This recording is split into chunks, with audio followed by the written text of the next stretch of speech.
அனைவருக்கும் வணக்கம். சற்று முன்பு தமிழக அரசு இன்று வெளியிட்டுள்ள 12 முக்கியமான அறிவிப்புகள் என்னென்ன என்பதை பற்றி தான் நம்ம இந்த வீடியோவில் டீட்டெயிலாக பார்க்க போகிறோம். ஸோ முடிந்த அளவுக்கு இந்த வீடியோவை ஸ்கிப் பண்ணாமல் முழுமையாக பாருங்கள். இந்த வீடியோக்குள்ளே போகிறதுக்கு முன்னாடி இந்த வீடியோக்கு ஒரு லைக் பட்டனை ப்ரெஸ் பண்ணிடுங்க. நீங்கள் இதுவரைக்கும் அந்த சேனலை சப்ஸ்கிரைப் பண்ணாமல் இருந்தீங்கன்னா மறக்காமல் சப்ஸ்கிரைப் பண்ணிக்கோங்க. கூடவே அந்த பெல் சிம்லையும் மறக்காமல் கிளிக் பண்ணிக்கோங்க. சரி, வாங்க இப்போ நாம் வீடியோக்குள்ளே போகலாம். முதல் அறிவிப்பு: பிஎட் மாணவர் சேர்க்கைக்கு விண்ணப்பிக்க ஜூலை 21ஆம் தேதி வரை அவகாசம் நீடிக்கப்பட்டுள்ளதாக அமைச்சரான கோவிச்செழியன் தெரிவித்திருக்கிறார். 31/7/2025 அன்று மாணாக்கர் தரவரிசை பட்டியல் வெளியிடப்படும் எனவும் ஆகஸ்ட் 4ஆம் தேதி முதல் 9ஆம் தேதிக்குள் மாணாக்கர்கள் தங்களுடைய விருப்ப கல்லூரியை தேர்வு செய்யலாம் எனவும் ஆகஸ்ட் 13ஆம் தேதி மாணாக்கர்களுடான இடஒதுக்கீடு ஆணை வெளியிடப்படும் எனவும் மாணாக்கர்கள் தங்களுக்கு ஒதுக்கப்பட்ட ஆணையை தங்கள் உள்நுழைவு ஐடி மூலமாக iwiasc.ac.in என்ற இணையதளம் வாயிலாக பதிவிறக்கம் செய்து தங்களுக்கு ஒதுக்கப்பட்ட கல்லூரியில் சேர்ந்து கொள்ளலாம் எனவும் ஆகஸ்ட் 20 முதல் அனைத்து அரசு மற்றும் அரசு உதவி பெறும் கல்லூரிகளில் பிஎட் முதலாம் ஆண்டு மாணாக்கர்களுக்கு வகுப்புகள் தொடங்கும் எனவும் கூறியிருக்கிறார். இரண்டாவது அறிவிப்பு: தண்டவாள பராமரிப்பு பணி காரணமாக கும்மிடிப்பூண்டி ரயில் சேவையில் இன்று மாற்றம் செய்யப்பட்டுள்ளது. கும்மிடிப்பூண்டி பொன்னேரி ரயில் இடையே பராமரிப்பு பணிகள் காரணமாக இன்று ஜூலை 10ஆம் தேதி 26 புறநகர் ரயில்கள் ரத்து செய்யப்பட்டுள்ளதாக தெரிவிக்கப்பட்டுள்ளது. காலை 9:15 மணி முதல் மாலை 3:15 மணி வரை சென்னை கும்மிடிப்பூண்டி சூலூர்பேட்டை இடையே ரயில் சேவையில் மாற்றம் செய்யப்படுகிறது.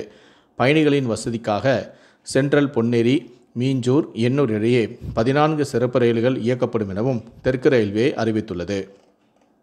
மூன்றாவது அறிவிப்பு: தமிழ்நாட்டில் இன்று முதல் 7 நாட்கள் ஓரிரு இடங்களில் மிதமான மழைக்கு வாய்ப்பு என சென்னை வானிலை ஆய்வு மையம் தகவல் தெரிவித்துள்ளது. தமிழ்நாட்டில் பல இடங்களில் 2 முதல் 4 டிகிரி செல்சியஸ் வரை வெப்பநிலை உயர வாய்ப்பு எனவும் 2 நாட்கள் 50 கிலோமீட்டர் வேகத்தில் தரைக்காற்று வீசக்கூடும் எனவும் வானிலை ஆய்வு மையம் தெரிவித்துள்ளது. நான்காவது அறிவிப்பு: இந்திய ஹஜ் குழு மூலம் விண்ணப்பிக்க வரும் 31ஆம் தேதி வரை அவகாசம் அளித்து தமிழ்நாடு அரசு அறிவித்துள்ளது. தமிழ்நாட்டை சேர்ந்த இஸ்லாமிய மக்களிடம் இருந்து மும்பை இந்திய ஹஜ் குழு விண்ணப்பம் பெற தொடங்கியுள்ளது. இணையதளம் மூலம் கட்டணமின்றி விண்ணப்பிக்கலாம் என்றும் தமிழ்நாடு அரசு அறிவித்துள்ளது. ஐந்தாவது அறிவிப்பு: காரைக்கால் அம்மையார் கோவில் மாங்கனி திருவிழாவை ஒட்டி இன்று ஜூலை 10ஆம் தேதி காரைக்கால் மாவட்டத்திற்கு உள்ளூர் விடுமுறை அறிவித்து புதுச்சேரி கல்வித்துறை அமைச்சரான நமச்சிவாயம் உத்தரவிட்டிருக்கிறார். அதற்கு ஈடு செய்யும் வேலை நாளாக 19/7/2025 சனிக்கிழமை அறிவிக்கப்பட்டும் உள்ளது. ஆறாவது அறிவிப்பு: தமிழக அரசின் தொழில் முனைவோர் மேம்பாடு மற்றும் புத்தாக்க நிறுவனத்தின் 3 நாள் மின்சார வாகனம் EV தொழில்நுட்பம் மற்றும் தொழில் முனைவோர் பயிற்சியானது இன்று 10/7/2025 முதல் 12/7/2025 காலை 10 மணி முதல் மாலை 5 மணி வரை நடைபெற உள்ளது. பயிற்சி நடைபெறும் இடமானது ED2 TN வளாகம், ஏக்காட்டுத்தாங்கல், கிண்டி, சென்னை 32.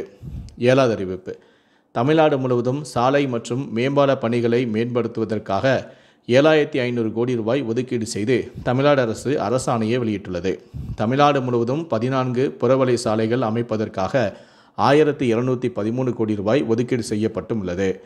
ஆற்றுப்பாலம், சாலை விரிவாக்கம், மழைநீர் வடிகால் பணிகளுக்கு 250 கோடி ஒதுக்கீடு செய்யப்பட்டும் உள்ளது. ஆத்தூர், ஓசூரில் புறவழி சாலை அமைக்க 500 கோடியும், ஆறுகளின் குறுக்கே 6 உயர்மட்ட சாலை அமைக்க 295 கோடியும் ஒதுக்கீடு செய்யப்பட்டுள்ளது. கோவையில் 348 கோடியில் 12.5 கிலோமீட்டர் புறவழி சாலையும், நெல்லையில் 225 கோடியில் 12.4 கிலோமீட்டர் புறவழி சாலை அமைக்கப்படவும் உள்ளது. விருதாச்சலம், தொழுதூர், கொடை, வத்தலகுண்டு, சிவகாசி, விருதுநகர் சாலைகள் 4 வழி சாலைகளாக மேம்படுத்தப்படவும் உள்ளது. எட்டாவது அறிவிப்பு: தமிழக அரசின் தொழில் முனைவோர் மேம்பாடு மற்றும் புத்தாக்க நிறுவனத்தின் தொழில் முனைவோருக்காக ஒரு நாள் டெண்டர் நடைமுறை GEM போர்ட்டல் பயிற்சியானது வரும் ஜூலை 11ஆம் தேதி நாளை முதல் காலை 10 மணி முதல் மாலை 5 மணி வரை நடைபெற உள்ளது. சென்னை கிண்டி ஏக்கடத்தாங்கல் EI2 வளாகத்தில் இந்த பயிற்சி நடைபெறவும் உள்ளது. ஒன்பதாவது அறிவிப்பு: மாமல்லபுரம், திருச்செந்தூர், கன்னியாகுமரியில் சுற்றுலா வசதிகளை மேம்படுத்த தனி ஆணையம் அமைப்பதற்கான விரிவான திட்ட அறிக்கையை தயார் செய்ய தமிழ்நாடு அரசு டெண்டர் கோரியுள்ளது.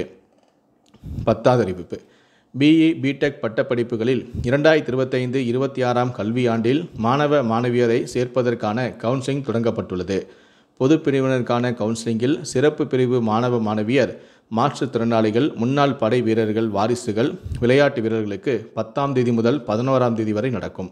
பொது கவுன்சிலிங் இணையதளம் மூலம் பொதுக்கல்வி, தொழில்முனை கல்வி, அரசு பள்ளி 7.5% ஒதுக்கீடு பிரிவுகளுக்கு 14ஆம் தேதி முதல் 19ஆம் தேதி வரை நடக்கும்.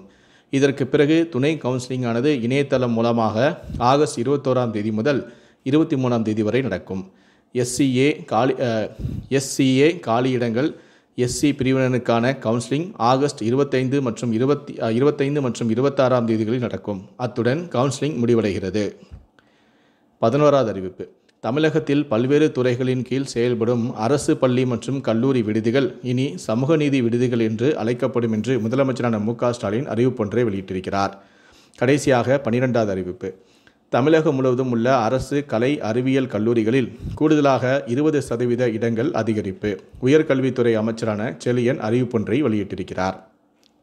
இந்த 12 அறிவிப்புகளை பற்றிய உங்களுடைய கருத்துக்களை கீழே இருக்கக்கூடிய கமெண்ட் செக்ஷனில் மறக்காமல் சொல்லுங்கள். முடிந்த அளவுக்கு இந்த வீடியோவை மற்றவங்களுக்கும் ஷேர் பண்ணுங்கள். மேலும் இது போன்ற பல வீடியோக்களை பார்க்கணும் அப்படின்னு நினச்சிங்கன்னா மறக்காமல் சேனலை நீங்கள் சப்ஸ்கிரைப் பண்ணுங்கள். நன்றி, வணக்கம்.